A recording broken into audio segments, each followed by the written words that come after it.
چڑھی ہوئی ہے زبان پر کثافتوں کی تہیں، پھر اس زبان سے کیسے تمہاری نعت کہیں، تمہاری نعت کے قربان جان و دل، لیکن تمہاری نعت کے قابل کہاں زبان و قلم، قلم کی نوک پہ الفاظ تو بہت ہے مگر ثبوت صدق معنی کریں کہاں سے بہم، چڑھی ہوئی ہے زبان پر کثافتوں کی تہیں، پھر اس زبان سے کیسے تمہاری نعت کہیں، بس ایک رسم ہے جس کو نبھانے کے لیے تکلفات سے بزم سخن سجانی ہے، ہمارا شعر کہاں، دولت خلوص کہاں، سخن فروش ہے داد ہنر کمانی ہے، نہ سوز و ساز ہے دل میں، نہ آنکھ میں آنسو، کھلے ہوئے ہیں عقیدت کے پھول بے خوشبو، پھر اس زبان سے کیسے تمہاری نعت کہیں، زباں پہ دعوی مہر و وفا بہت کچھ ہے، سجی ہوئی ہے درود و سلام کی محفل، مگر دلوں میں غم آخرت کا نام نہیں، غم حیات کی چوکھٹ پہ سجدہ ریز ہے دل، جمی ہوئی ہے نگاہیں نشاط حاضر پر، نہ باس برس کا خطرہ، نہ احتساب کا ڈر، پھر اس زبان سے کیسے تمہاری نعت کہیں، وہ تم کے شکر سراپا تھے اپنے رب کے لیے، یہ ہم کے شکر گزاری سے واسطہ ہی نہیں، وہ تم کے حق کے لیے سر بکف تھے میدان میں، یہ ہم کے زخم کے کھانے کا حوصلہ ہی نہیں، تمہیں عزیز تھی ہر شے سے عزت اسلام، ہمارے پاس فقط رہ گیا خدا کا نام، پھر اس زبان سے کیسے تمہاری نعت کہیں.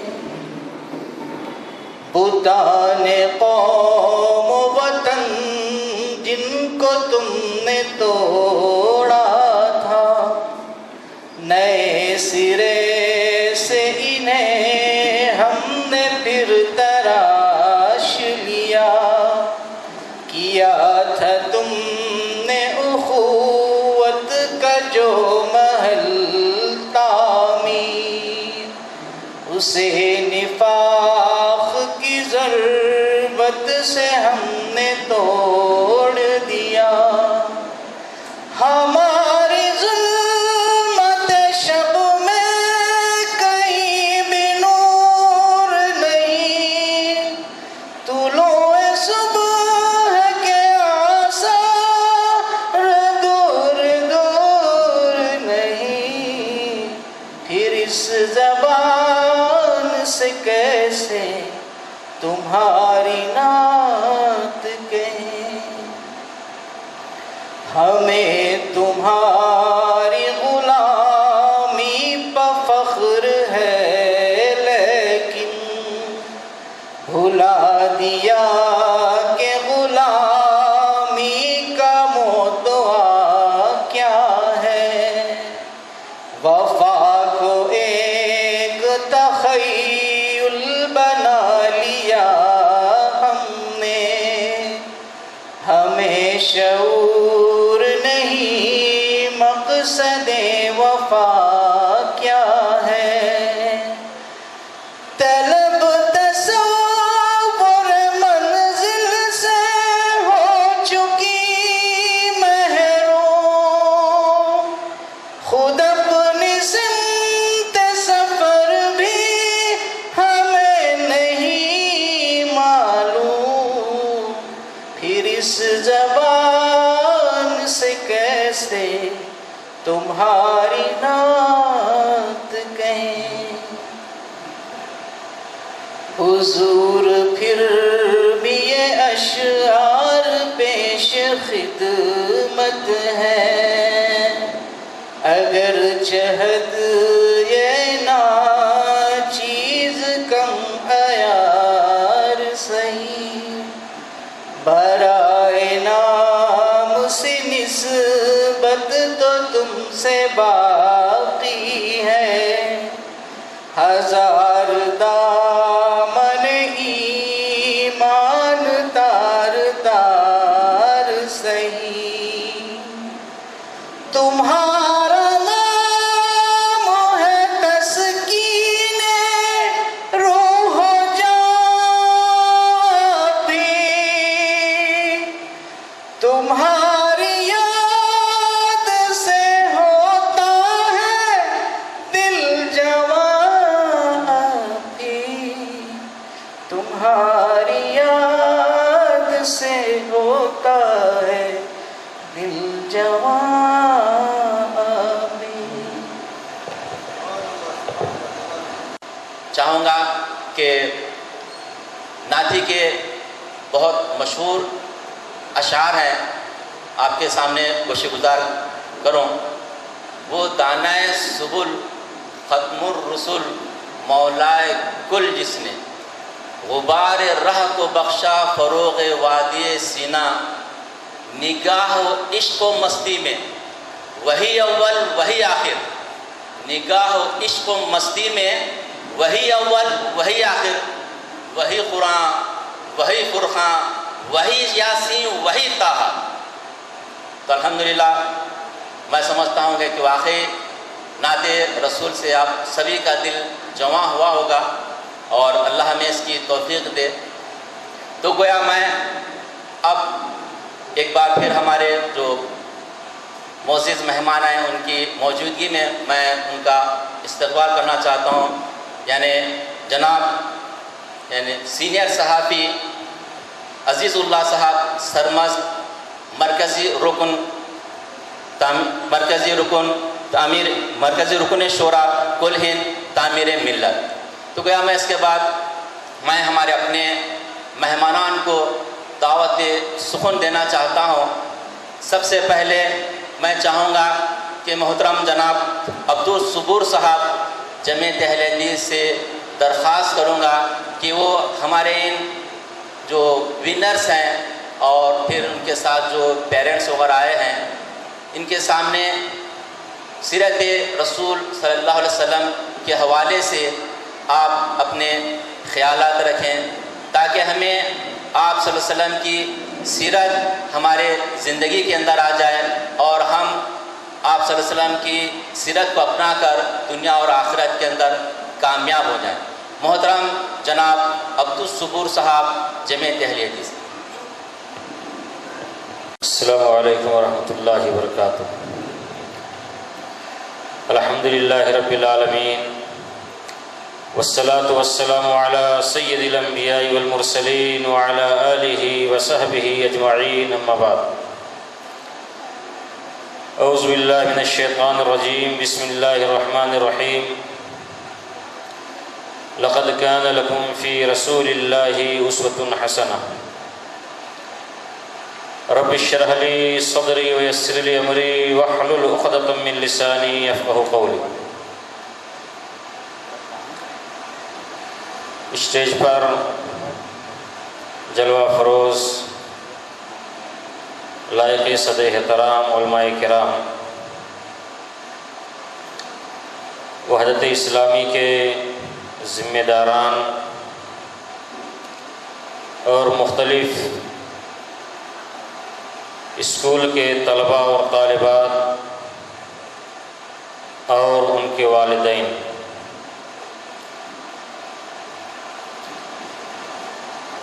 اس موقع پر ہم سبھی حضرات اس سبا فنکشن ہال میں سیرت النبی کے ایک مختصر سے پروگرام میں تشریف فرما ہیں۔ اللہ سے دعا ہے کہ اللہ تعالی ہمارے اس آنے جانے اور مل جل کر کے بیٹھنے کو قبول فرمائے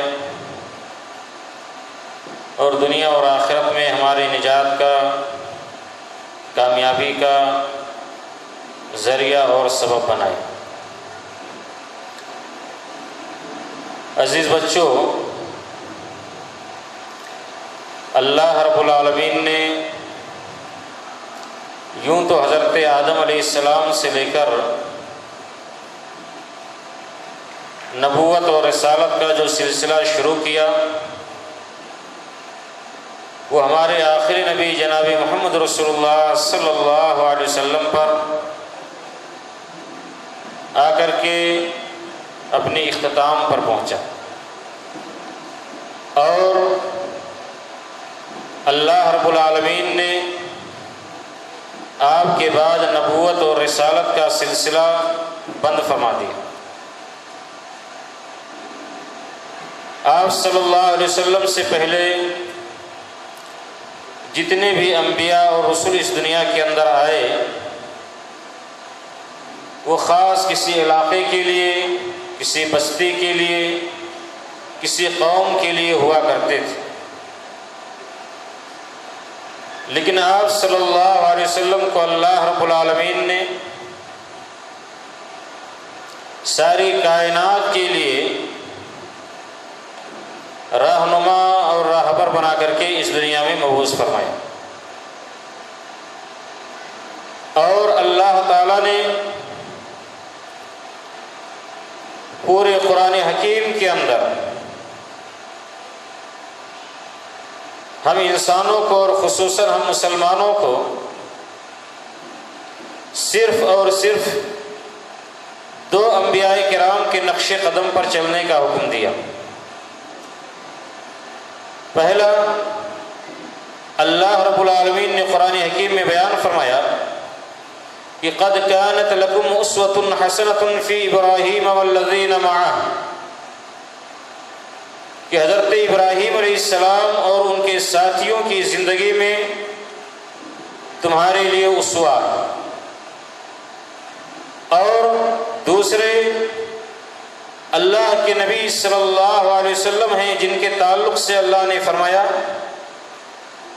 کہ لقد کان لکم فی رسول اللہ اسوۃ حسنہ، کہ رسول اللہ صلی اللہ علیہ وسلم کی زندگی ہمارے لیے اسوہ اور قدوہ ہے۔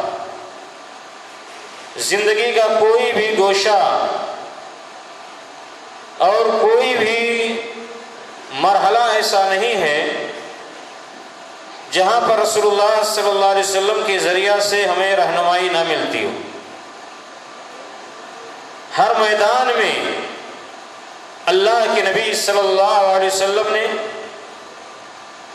اپنے قول اور اپنے فعل سے، اپنی باتوں سے اور اپنے عمل سے امت کے سامنے نمونہ پیش کر دیا ہے۔ عقیدے کے میدان میں، عبادات کے میدان میں، معاملات کے میدان میں، معاشرت کے میدان میں کوئی بھی ایسا گوشہ آپ صلی اللہ علیہ وسلم نے تشنا بلب نہیں چھوڑا۔ ساری چیزوں میں اللہ کے نبی صلی اللہ علیہ وسلم نے ہماری رہنمائی فرمائی ہے۔ یہاں تک کہ آپ صلی اللہ علیہ وسلم نے ہمیں یہ بھی بتلا دیا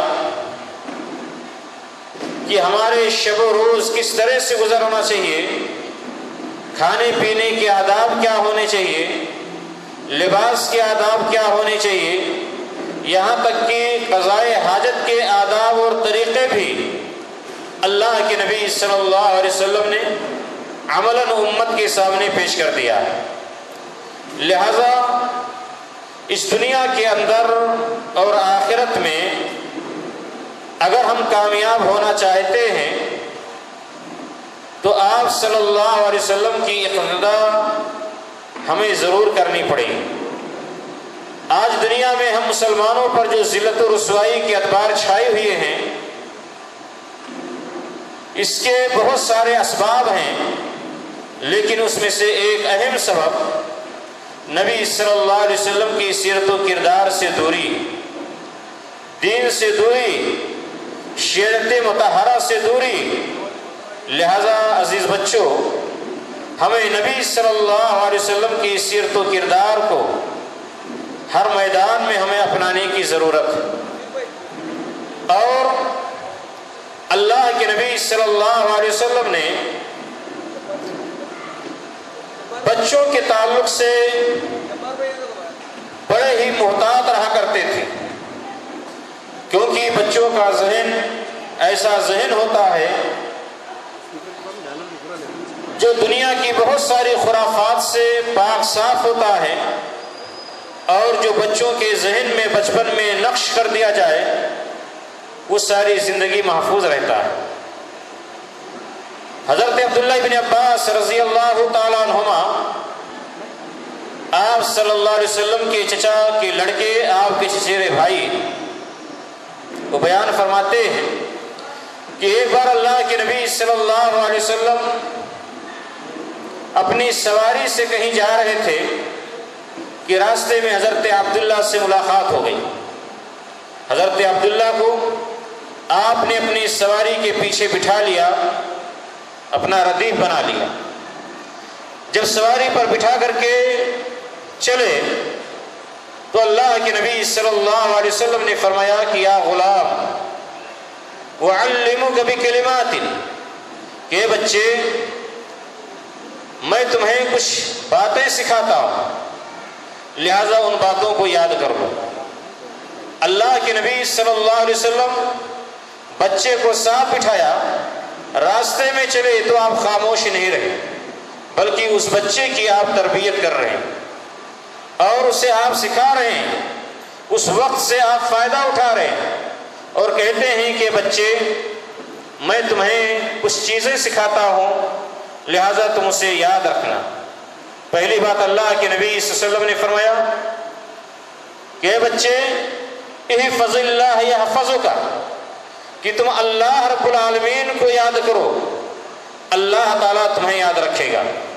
اگر اللہ سے ہمارا رشتہ، ہمارے بچوں کا رشتہ اتنا مضبوط ہو جائے کہ ہم اللہ کو ہر میدان میں ہر جگہ یاد رکھیں، خلوت میں، جلوت میں، تو اللہ رب العالمین بھی ایسے بچوں کو، ایسے لوگوں کو کبھی بھی تنہا اور بے یار و مددگار نہیں چھوڑتا ہے۔ لہذا اللہ رب العالمین کی یاد بہت ضروری.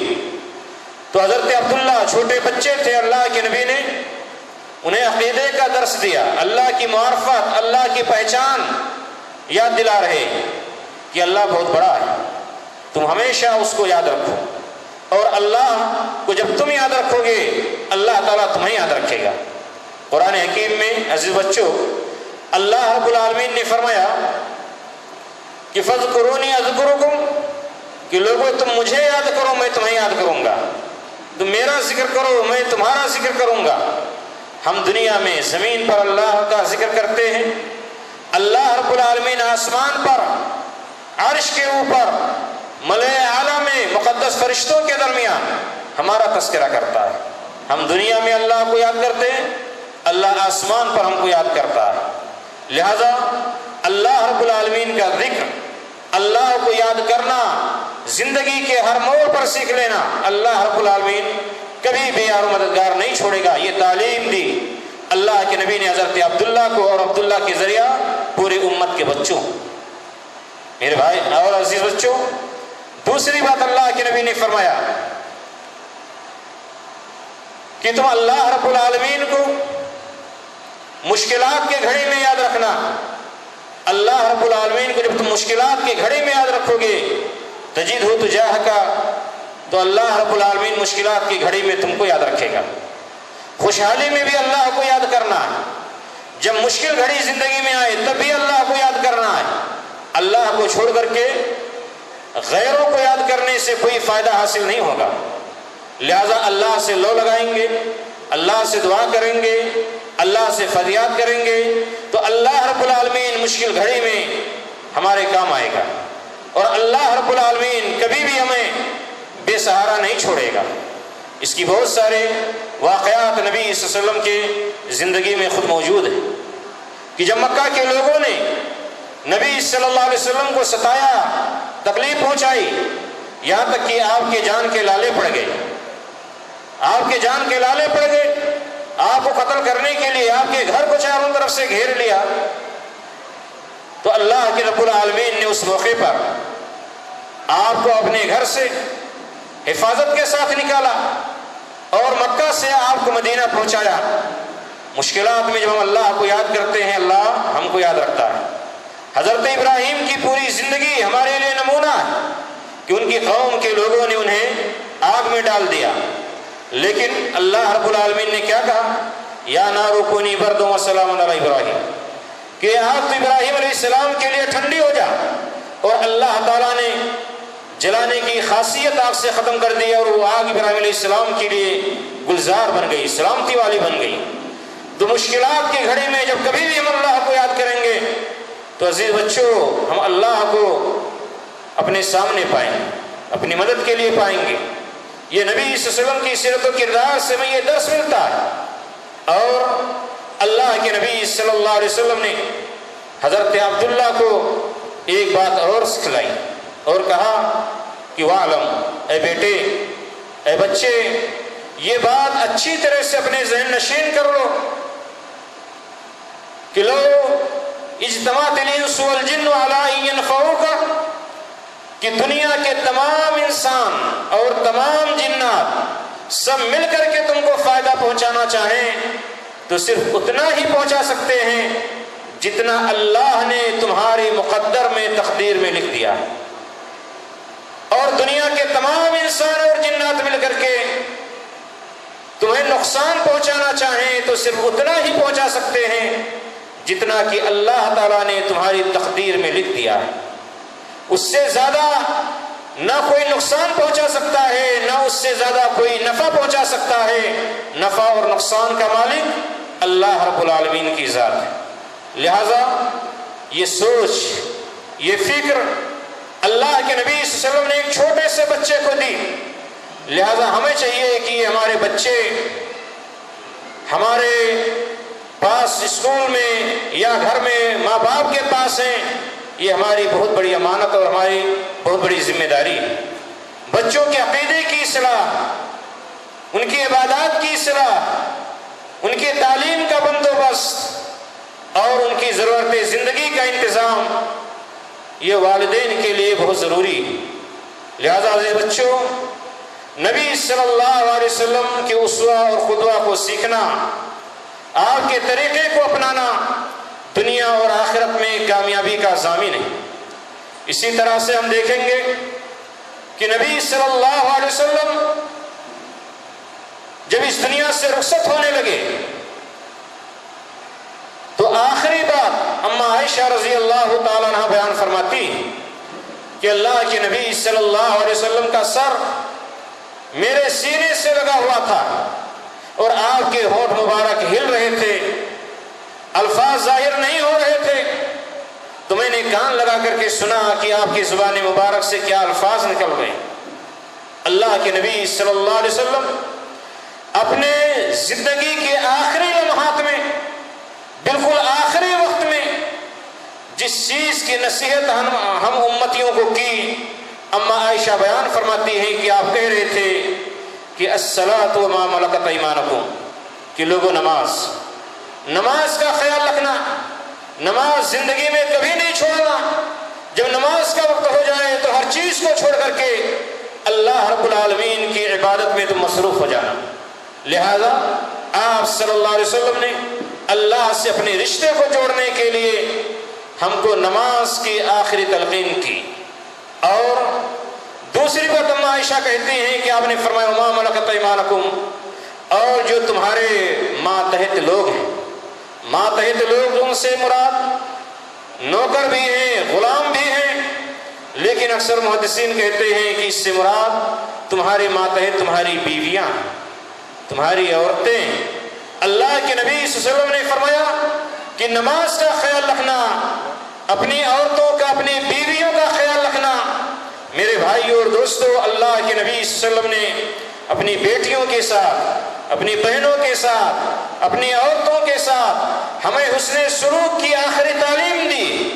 لہذا آپ صلی اللہ علیہ وسلم کی اس آخری وصیت سے عورت کا مقام و مرتبہ اور بچیوں کا مقام و مرتبہ، صرف نازک کا مقام و مرتبہ دوبالا ہو جاتا ہے، بہت زیادہ ہو جاتا ہے۔ لہذا خصوصاً بچیوں کی تعلیم و تربیت اور ان کے ساتھ حسن سلوک یہ ہم مردوں کی ذمہ داری ہے۔ اور میرے بھائیوں، اللہ کے نبی صلی اللہ علیہ وسلم نے فرمایا جس کے پاس ایک بیٹی، دو بیٹی، تین بیٹیاں ہوں یا بہنیں ہوں، ان کی اچھی تعلیم کرتا ہے، اچھا ادب سکھلاتا ہے، اچھے گھرانے میں اس کی شادی کرتا ہے، تو جنت میں جانے کا راستہ اس کے لیے آسان ہو جاتا ہے۔ ایک موقع پر آپ نے یہ بھی کہا کہ لوگوں تم بیٹیوں کو برا بھلا نہ کہو، کیونکہ میں بیٹیوں ہی کا باپ ہوں، میرے پاس بیٹیاں ہی ہیں۔ لہذا اللہ کے نبی صلی اللہ علیہ وسلم نے اپنے سیرت و کردار سے عورتوں کے مقام و مرتبہ کو بہت بڑھایا۔ اور حسن معاشرت کے تعلق سے ایک حدیث یاد آ گئی، اماں عائشہ رضی اللہ تعالیٰ عنہ، خصوصاً مردوں کے لیے اماں عائشہ رضی اللہ تعالیٰ عنہ بیان فرماتی کہ اللہ کے نبی صلی اللہ علیہ وسلم میرے گھر تشریف فرما تھے، اللہ کے نبی صلی اللہ علیہ وسلم میرے گھر تشریف فرما تھے، اور آپ صلی اللہ علیہ وسلم کی کسی دوسری بیوی نے، دوسرے ام المومنین نے کوئی چیز کھانے کے لیے پیالے میں ڈال کر کے آپ کے پاس بھیجا۔ جب غلام لے کر کے آیا تو اماں عائشہ رضی اللہ تعالیٰ عنہ کو غیرت آ گئی، کیونکہ سوکن کے پاس سے آیا تھا، لہذا انہوں نے ہاتھ سے مار دیا اور پیالہ ٹوٹ گیا، زمین پر کھانا بکھر گیا۔ اللہ کے نبی صلی اللہ علیہ وسلم نے مسکراتے ہوئے اٹھے، ایک پیالے میں آپ نے کھانے کو جمع کیا اور ایک دوسرا پیالہ آپ نے لانے والے غلام کو دیا کہ جس کا پیالہ ٹوٹ گیا ہے اس کو دے دینا۔ اور اس موقع پر آپ نے صرف کیا کہا کہ غیرتہ امہ، کہ تمہاری ماں کو غیرت آ گئی، تمہاری ماں کو غیرت آ گئی۔ اس کے علاوہ اللہ کے نبی نے ایک جملہ نہیں کہا، صرف تمہاری ماں کو غیرت آ گئی۔ میرے بھائیوں اور دوستوں، آج ہمارے گھر کی اگر ہماری بیویاں، ہماری بچیاں، اگر ان سے پیالہ ٹوٹ جائے، برتن ٹوٹ جائے، یا کچھ کمی اور اونچا ہو جائے، کھانے میں کچھ کمی اور زیادتی ہو جائے، ہم پورا گھر سر پر اٹھا لیتے ہیں۔ مردوں کو ایسا نہیں ہونا چاہیے۔ بچوں کو جو بے شادی شدہ ہیں، آگے جب شادی ہوگی، اپنی بیویوں کے ساتھ تمہیں ایسا نہیں ہونا چاہیے۔ تو نبی صلی اللہ علیہ وسلم کی سیرت و کردار سے زندگی کے ہر گوشے ہر لمحے پر ہم کو رہنمائی ملتی ہے، اور قابل مبارکباد ہیں وحدت اسلامی کے یہ ذمہ داران جنہوں نے نبی صلی اللہ علیہ وسلم کی سیرت و کردار سے اپنے نونہالوں کو مزین کرنے کے لیے ایک بہتر اور عمدہ کوشش کی ہے۔ اللہ رب العالمین ان کی کوششوں کو قبول فرمائے، اور آگے بھی ایسے پروگرام کرنے کی اللہ تعالیٰ انہیں توفیق عطا فرمائے۔ اللہ سے دعا ہے کہ اللہ تعالیٰ ان باتوں پر ہم سب کو عمل کی توفیق دے، آمین، تقبل یا رب العالمین۔ والسلام علیکم ورحمۃ اللہ وبرکاتہ۔ ابھی آپ محترم عبدالصبور صاحب کو سماعت فرما رہے تھے۔ محترم نے خاص کر نبی پاک صلی اللہ علیہ وسلم کے اخلاق و ادوار کے تعلق سے بہت ہی اچھے انداز میں آپ کے سامنے بہت ساری باتیں پیش کی، اس لیے کہ خود قرآن مجید کے اندر بھی آپ صلی اللہ علیہ وسلم کے تعلق خود اللہ تبارک تعالیٰ ارشاد فرمایا ہے وَإِنَّكَ لَعَلَىٰ خُلُقٍ عَظِيمٍ، بے شک آپ اخلاق کے بلند مرتبے پر فائز ہیں۔ تو کیوں نہ آپ صلی اللہ علیہ وسلم کی ذات وہ اس بلند اخلاق کی پیکر ہو، تو گویا ہمارے لیے درس یہی ہے کہ ہمیں ہمارے اندر بھی اس کا کچھ نہ کچھ اثر آنی چاہیے۔ تو گویا میں اور اپنے دوسرے مہمان کو دعوت دیتے ہوئے میں ہمارے نیکسٹ مہمان محترم جناب عبدالحمید صاحب قاسمی، سیکریٹری صدائے انسانیت فاؤنڈیشن کو دعوت دوں گا کہ آپ اس جلسے سے ہمیں مخاطب فرمائیں۔ محترم جناب عبدالحمید صاحب۔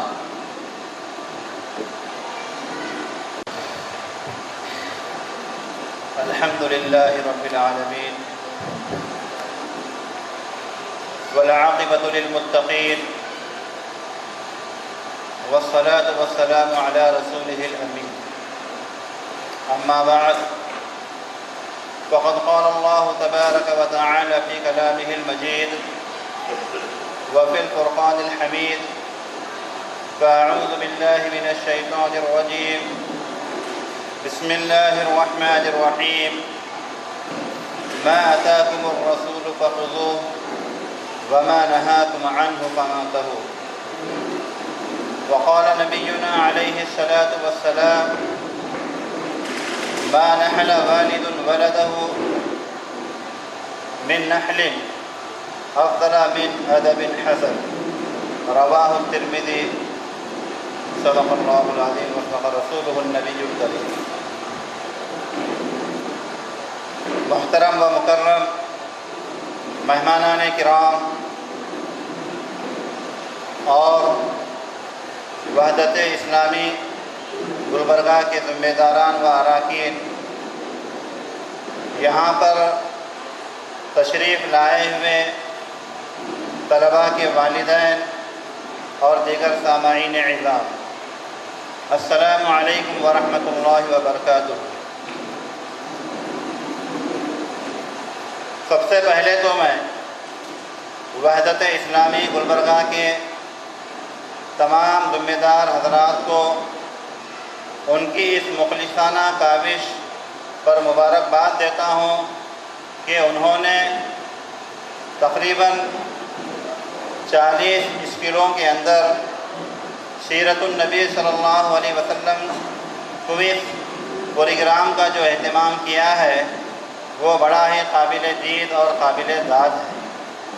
میں دعا گو ہوں کہ اللہ تبارک و تعالی ان حضرات کی ان مخلصانہ کاوشوں کو کوششوں کو قبول فرمائے، شرف قبولیت سے ہمکنار فرمائے، اور اللہ تبارک و تعالی مزید اس طرح کے پروگرام وقتاً فوقتاً آگے بھی کرتے رہنے کی اور منعقد کرنے کی توفیق عنایت فرمائے، آمین۔ محترم حاضرین کرام، جیسا کہ آپ جانتے ہیں کہ موجودہ جو حالات ہیں، چاہے وہ ہندوستان کے لیول پر ہو یا عالمی سطح پر ہو، یہ آپ حضرات سے ڈھکے چھپے ہوئے نہیں ہیں۔ میڈیا کی خبریں آئے روز ہمارے سامنے اخبارات کی زینت بنی ہوئی ہوتی ہیں، اور میں سمجھتا ہوں کہ شاید ہی اخبار کا کوئی صفحہ ایسا ہوگا جو مسلمانوں کی خبروں سے خالی ہو، اور وہاں پر جو خبریں ہمیں پڑھنے میں ملتی ہیں جب ان کو ہم پڑھتے ہیں تو بڑی کوفت ہوتی ہے، تکلیف ہوتی ہے، اور ایسا معلوم ہوتا ہے کہ شاید ہم اس دنیا کے اندر بے یار و مددگار ہیں۔ تو میرے محترم بزرگوں، دوستو، آج یہ ہو جو حالات ہم پر آئے ہیں، ان حالات کے ذمہ دار کوئی اور نہیں، کوئی اور قوم نہیں، کوئی یہودی یا نصرانی نہیں، بلکہ میں سمجھتا ہوں کہ ان حالات کے ذمہ دار ہم خود مسلمان ہیں۔ اللہ تبارک و تعالی قرآن مجید کے اندر 21ویں پارے میں ارشاد فرماتے ہیں، ظہر الفساد فی البر والبحر بما کسبت ایدی الناس، کہ خشکی اور تری میں جو بگاڑ ظاہر ہو چکا ہے، یہاں کا جو امن اور شانتی ختم ہو چکا ہے، یہ لوگوں کی بدعمالیوں کی وجہ سے، لوگوں کی گناہوں کی وجہ سے، لوگوں کی نافرمانیوں کی وجہ سے ظاہر ہو چکا ہے۔ اور پھر آگے اللہ تبارک و تعالی فرماتے ہیں، لِيُذِيقَهُمْ بَعْضَ الَّذِي عَمِلُوا، اللہ تبارک و تعالی ان گناہوں کی جو سزا دے رہے ہیں، یہ سزا پورے انسانوں کے مکمل گناہوں کی نہیں ہے، بلکہ انسانوں کے کچھ گناہوں کی سزا ہے۔ اور یہ سزا کیوں دے رہے ہیں؟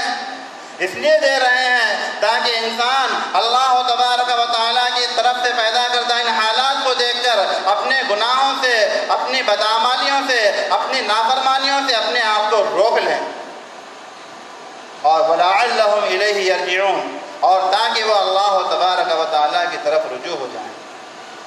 اور آپ حضرات جانتے ہیں کہ ہم تمام مسلمان اس بات پر متفق ہیں، ہم تمام مسلمانوں کا یہ یقین ہے کہ اللہ تبارک و تعالیٰ کی مرضی کے بغیر جب زمین کا پتہ نہیں ہل سکتا ہے، تو بتائیے یہ جو حکومتیں بدل رہی ہیں، یہ جو صدر سیکریٹری یا ورنہ پھر پرائم منسٹر، پریزیڈنٹ جو بدل رہے ہیں، بن رہے ہیں، دنیا کے اندر جو ظالم لوگ اقتدار میں آ رہے ہیں، وہ یوں ہی نہیں آ رہے ہیں، اللہ تبارک و تعالیٰ کی مرضی سے آ رہے ہیں۔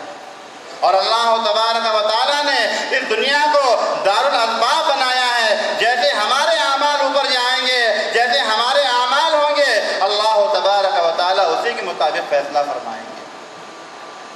تو لہذا میرے محترم بزرگوں، دوستو، ان موجودہ حالات سے نکلنے کا اور ان موجودہ حالات میں کامیابی کو حاصل کرنے کا واحد ذریعہ ہے، اور وہ ہے کہ ہم اللہ اور اس کی رسول کی اطاعت کریں۔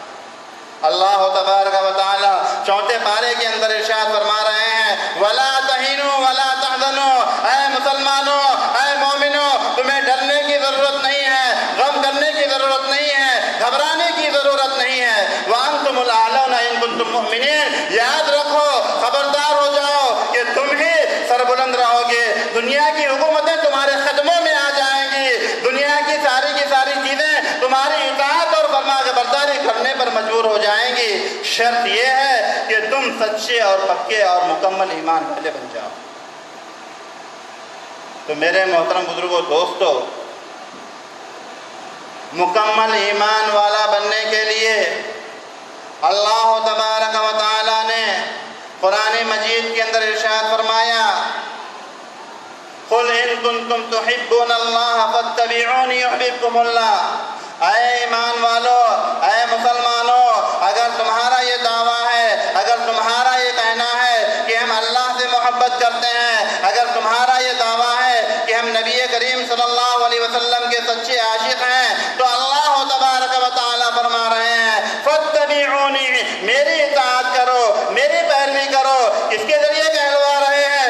نبی کریم صلی اللہ علیہ وسلم کے ذریعے کہلوا رہے ہیں، فرما رہے ہیں، قل، اے نبی کریم صلی اللہ علیہ وسلم، آپ کہہ دیجئے، ان کنتم تحبون اللہ، کہ اگر تم لوگ اللہ تبارک و تعالیٰ کی سے محبت کا دعویٰ کرتے ہو، فاتبعونی، تم میری پیروی کرو، نبی کی اطاعت کرو، یحببکم اللہ، تو اس کا نتیجہ یہ ہوگا کہ اللہ تبارک و تعالیٰ تم سے محبت کرے گا، تم کو محبوب رکھے گا۔ تو معلوم یہ ہوا کہ موجودہ حالات کا حل اللہ تبارک و تعالیٰ کی اطاعت میں اور نبی کریم صلی اللہ علیہ وسلم کی اطاعت کے اندر موجود ہے۔ خود اللہ تبارک و تعالیٰ نے 22ویں پارے کے اندر سورہ احزاب کے اندر ارشاد فرمایا، لَقَدْ كَانَ لَكُمْ فِي رَسُولِ اللَّهِ أُسْوَةٌ حَسَنَةٌ، کہ اے مسلمانوں، تمہارے لیے آئیڈیل نہ شاہ رخ ہو سکتا ہے، نہ سلمان ہو سکتا ہے، نہ گاندھی ہو سکتے ہیں، نہ کوئی اور ہو سکتا ہے۔ تمہارے لیے اگر مکمل آئیڈیل ہے، مکمل نمونہ ہے، تو وہ صرف نبی کریم صلی اللہ علیہ وسلم کی ذات گرامی ہے۔ حضرت سلمان فارسی رضی اللہ عنہ جو پہلے اہل کتاب تھے، جب اسلام قبول کیا اور اسلامی تعلیمات پر عمل پیرا ہوئے تو آپ کے کسی ساتھی نے جو ابھی غیر مسلم تھے، اہل کتاب تھے، انہوں نے پوچھا کہ اے سلمان تمہارے نبی نے تم کو کیا سکھایا ہے؟ تو نبی کریم صلی اللہ علیہ وسلم نے فرمایا، ابو داؤد شریف کی روایت ہے، سنن ابی داؤد کی یہ روایت ہے، فرمایا قد علمنا رسولنا صلی اللہ علیہ وسلم کل شیء، کہ ہمارے نبی نے، ہمارے رسول نے ہم کو ہر چیز بتائی ہے، ہر چیز سکھائی ہے، حتی المقعد، یہاں تک کہ آدمی جب اپنی ضرورت کو جاتا ہے، واش روم کو جاتا ہے، ٹوائلٹ کو جاتا ہے، تو وہاں پر جانے کا کیا طریقہ ہونا چاہیے، جانے سے پہلے کیا پڑھنا چاہیے، اور وہاں جا کر کس طریقے سے ضرورت پوری کرنی چاہیے، اور کس طریقے سے صفائی حاصل کرنا چاہیے، اور وہاں سے کس طریقے سے نکلنا چاہیے، اور نکلنے کے بعد کن دعاؤں کا اہتمام ہونا چاہیے۔ اللہ اکبر! جب نبی کریم صلی اللہ علیہ وسلم نے ہم تمام مسلمانوں کو یہ بتا دیا ہے کہ ہم تمام مسلمانوں کو زندگی اس طریقے سے گزارنا ہے، تو یہ ہم تمام کی ذمہ داری بنتی ہے کہ ہم نبی کریم صلی اللہ علیہ وسلم کے طریقے کے مطابق، سنتوں کے مطابق زندگی گزاریں۔ اور جیسا کہ آپ تمام حضرات جانتے ہیں کہ یہاں پر جو میجورٹی ہے وہ 3 طرح کے لوگوں کی ہے۔ میں سمجھتا ہوں شاید یہاں پر مختلف اسکولز کے ذمہ دار حضرات بھی موجود ہیں، اور جیسا کہ آپ حضرات دیکھ رہے ہیں کہ ماشاءاللہ والدین کا جمع غفیر یہاں پر موجود ہے، اور پھر اس کے ساتھ ساتھ ہم دیکھ رہے ہیں کہ طلباء کی یہاں پر ماشاءاللہ کثیر تعداد موجود ہے۔ تو میں ان تینوں حضرات سے 3 گزارشیں قرآن و حدیث کی روشنی میں رکھ کر اپنی گفتگو کو ختم کروں گا۔ اللہ کے نبی صلی اللہ علیہ وسلم ارشاد فرماتے ہیں، کلکم راع و کلکم مسئول عن رعیتہ۔ بڑی لمبی حدیث ہے، مشکاۃ المصابیح کے مصنف نے اس کو اپنی کتاب کے اندر نقل کیا ہے۔ تو اللہ کے نبی صلی اللہ علیہ وسلم ساری کی ساری امت مسلمہ سے مخاطب ہیں، فرما رہے ہیں کلکم راع، اے مسلمانوں تم میں سے ہر ایک آدمی، یہاں پر جو لفظ استعمال ہوا ہے کل کا استعمال ہوا ہے، علماء کرام یہاں پر موجود ہیں کہ یہاں پر اللہ تبارک و تعالیٰ کے پیارے نبی حضرت محمد مصطفیٰ صلی اللہ علیہ وسلم نے امت کے ہر فرد کو، امت کے ہر انسان کو محمدیہ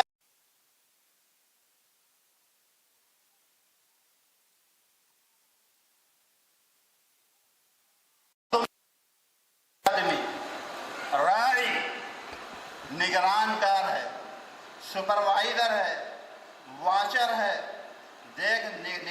نگہبان ہے، دیکھ رہا ہے، وہ مسئول عن رعیتہ، اور کل قیامت کے دن ہر ذمہ دار سے اس کے ماتحت لوگوں کے بارے میں پوچھا جائے گا۔